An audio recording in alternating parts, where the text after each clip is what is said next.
दोस्तों, आज हम पहुंच चुके हैं एक ऐसे देश में जहां के समुद्री किनारे किसी भी व्यक्ति का दिल जीत सकते हैं, क्योंकि यहां नज़ारे ही कुछ ऐसे देखने को मिलते हैं। इसके अलावा जिस तरह हमारे देश भारत में लोग क्रिकेट के दीवाने हैं, ठीक उसी तरह यहां के लोग फुटबॉल के पीछे पागल हैं। हाल ही में यहां कुछ ऐसे कानून लागू किए गए हैं, जिन्हें सुनकर हम भी हैरान रह गए। जैसे कि यहाँ लड़का लड़का और लड़की लड़की कानूनी रूप से शादी कर सकते हैं। इसी के साथ मैरिजुआना ड्रग को भी यहाँ पर कानूनी रूप से मान्यता दे दी गई है। इस देश में कई सुंदर पार्क और नेचुरल रिजर्व मौजूद हैं, जिससे यहाँ की वाइल्ड लाइफ काफी खास बन जाती है।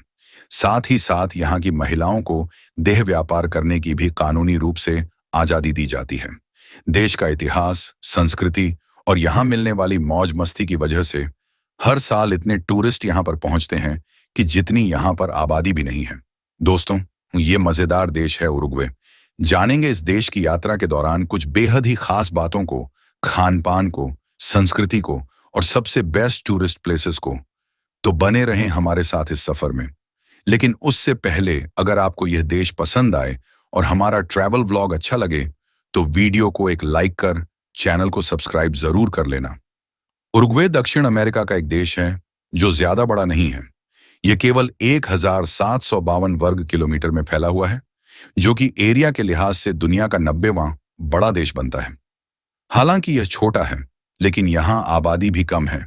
केवल 35 लाख लोग ही यहाँ पर आबाद हैं, जिनमें से 52% संख्या महिलाओं की है और 48% में पुरुष हैं।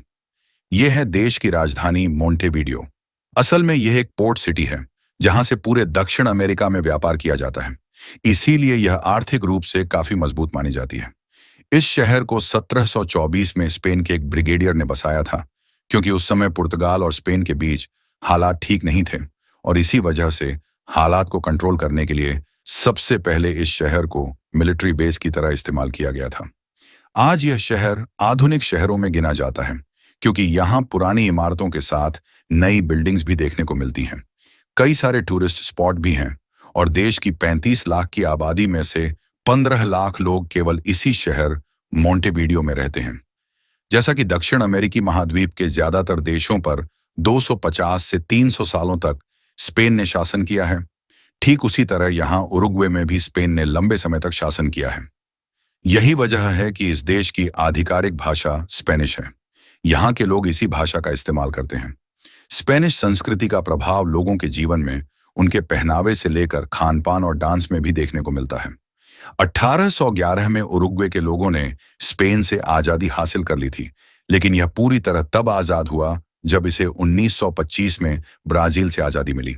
इसके बाद यहाँ के लोगों ने कभी पीछे मुड़कर नहीं देखा और पूरे साउथ अमेरिकी देशों में सबसे विकासशील देश बनकर उभरा।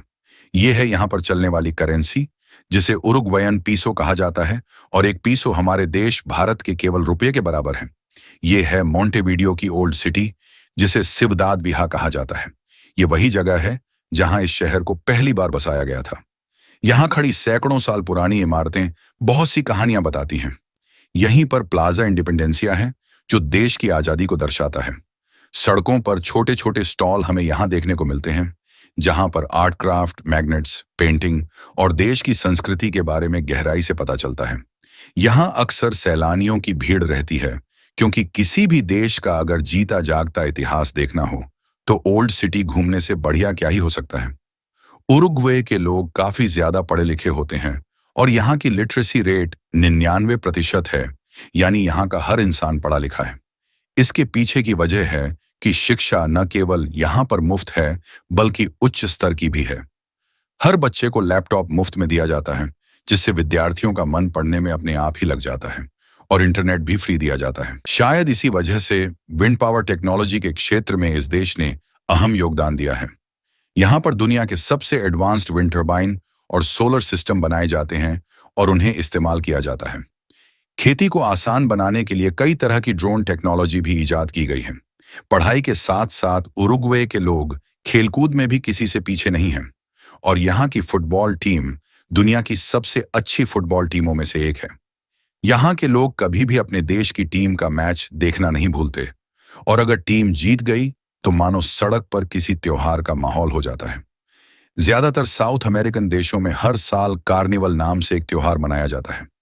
ठीक इसी तरह यहाँ उरुग्वे में भी हर साल जनवरी और फरवरी के महीने में इस त्योहार का आयोजन किया जाता है, जो पूरे 40 दिनों तक मनाया जाता है। और फिर 40 दिनों तक यहाँ के लोगों को राष्ट्रीय छुट्टी भी दी जाती है। इसमें सबसे ज्यादा धूमधाम राजधानी मोंटेविडियो में देखने को मिलती है। ये कार्निवल उरुग्वे की संस्कृति का एक अहम हिस्सा है। इसमें यहाँ की संस्कृति, म्यूजिक, डांस और खान-पान देखने को मिलता है। लोग सड़कों पर भारी संख्या में जश्न मनाते हैं, रंग बिरंगे कपड़े, मास्क और हैट लगाते हैं। चारों तरफ केवल मौज मस्ती और खुशी का माहौल रहता है। न केवल उरुग्वे बल्कि विदेशों से भी लोग इस कार्निवल में शामिल होने आते हैं। उरुग्वे दुनिया के उन देशों में गिना जाता है जहां के बहुत सारे लोग किसी भी धर्म पर यकीन नहीं रखते। आबादी का 40% हिस्सा यहाँ पर नास्तिक है, 50% में ईसाई धर्म को मानने वाले हैं और 10% में अन्य धर्मों के लोग यहाँ पर रहते हैं।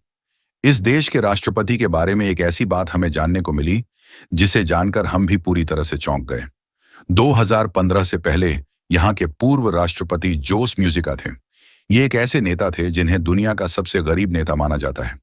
2015 में उन्होंने राष्ट्रपति के पद से इस्तीफा दे दिया था। उन्होंने हमेशा फकीरों की तरह अपना जीवन बिताया।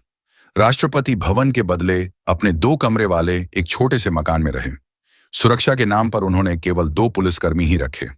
इसके अलावा उनकी जितनी भी तनख्वाह थी, उनके पास जितना भी पैसा था, उसका 90% हिस्सा उन्होंने गरीबों में और अपने देश में अच्छे कामों के लिए दान कर दिया था। यह देश सबसे ज्यादा पैसा 3 चीजों से कमाता है। एक, कृषि और पशुपालन से, दूसरा प्रोडक्शन से और तीसरा टूरिज्म इंडस्ट्री से। यहाँ के 65% लोग कृषि और पशुपालन से जुड़े हुए हैं।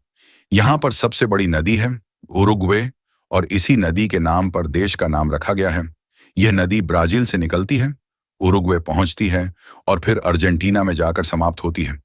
यह नदी खेती के लिए पानी, खाने के लिए मछली और ट्रांसपोर्ट में अहम भूमिका निभाती है और देश की अर्थव्यवस्था को मजबूती देती है।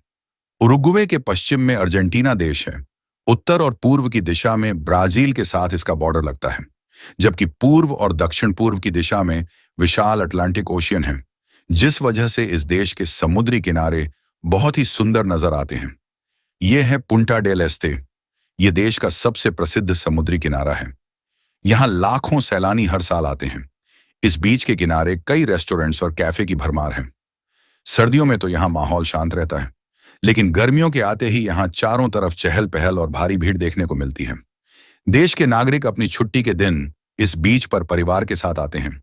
घंटों बैठकर समंदर की लहरों की आवाजें सुनते हैं, सूर्य स्नान का मजा उठाते हैं, बच्चे रेत में मजे करते हैं। इस बीच का नजारा कमाल का होता है और इसे आप खुद भी अनुभव कर सकते हैं। लोग यहाँ घंटों धूप में पड़े रहते हैं। कोई फुटबॉल खेलता हुआ दिखाई देता है तो कई महिलाएं फोटो खिंचवा रही होती हैं, तो बहुत सारे लोग आराम से पीछे बैठकर इस जीवंत माहौल का आनंद लेते हैं। उरुग्वे साउथ अमेरिका का पहला ऐसा देश बना था जिसने सेम सेक्स मैरिज, यानी कि लड़का लड़का और लड़की लड़की की शादी को स्वीकार किया था। साल 2013 में यहां इसे कानूनी रूप से मान्यता दे दी गई थी। क्योंकि यह देश आबादी के हिसाब से काफी छोटा है, यहाँ पर शिक्षा मुफ्त है, लोग पढ़े लिखे हैं और स्वास्थ्य सेवाएं सभी को आसानी से मिल जाती हैं। इस वजह से यहाँ के लोग अपना जीवन उच्च गुणवत्ता के साथ बिताते हैं। वहीं यहाँ की प्राकृतिक हरियाली हवा को साफ और शुद्ध रखती है।